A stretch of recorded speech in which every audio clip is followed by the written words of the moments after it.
Let's face it, your presentations won't be successful if you don't have a strong ending. But how do you do that? With an any questions slide. It's your last chance to connect and engage with your audience, so you have to get it right. Hi, I'm Andrew Childress. I'm a PowerPoint pro, and in this video, I'm going to show you how to make a great PowerPoint questions slide. A questions PowerPoint slide is the best way to end your presentation. We'll use a premium template to build out our last PowerPoint slide. This is the Clean PowerPoint theme from Envato Elements. I'm going to use it to show you how to make a question slide in PowerPoint. Let's jump to slide number 48 here. Now, as you think about how to build a PowerPoint question slide, you really have three options. You could just say, any questions?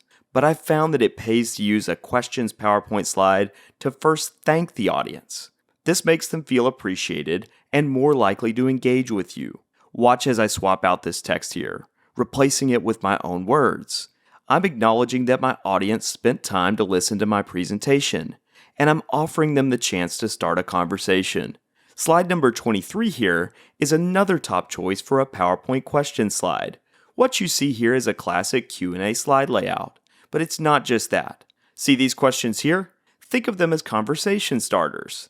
They'll get your audience thinking and ready to engage. Now, it's not always realistic to take questions at the end of your presentation. For example, you might not be presenting in real time. What would readers do if they need to follow up with you? Let's jump to slide number 25 here. It's a Contact Us slide, and on it, you can drop your key contact details into place. This way, audiences can connect with you even after you've finished presenting. These placeholders over here even let you link to your social media channels if you have them. That can help you continue the conversation. So, how do you make that last PowerPoint slide a real conversation starter? How do you ask for questions? One good way is to be creative. Ask your own questions. For example, you can ask your audience, what part of my presentation do you disagree with most and why? That's a thought-provoking conversation starter.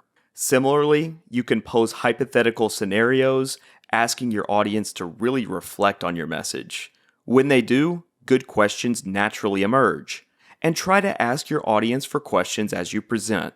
Keep in mind, if you have a long slide deck, even the best questions might be forgotten along the way.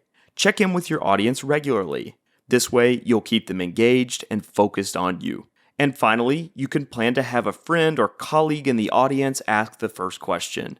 Sometimes, all a crowd needs is someone to break the ice. As you can see, a questions PowerPoint slide is the best end to any successful presentation. By asking an audience for questions, you can connect with them in new ways. Plus, you'll ensure that your message is understood and remembered long after you've finished presenting. Do that by crafting a beautiful PowerPoint question slide using a premium Envato Elements template. There, you'll enjoy unlimited downloads of amazing PowerPoint templates, photos, fonts, and more. Don't forget to like this video. Then, subscribe to our Envato Tuts Plus YouTube channel. There, you'll find countless tutorials just like this one. Plus, we feature a dazzling array of courses, content roundups, and so much more. You can't afford to miss out. I'm Andrew Childress for Envato Tuts Plus, and thanks again for joining me.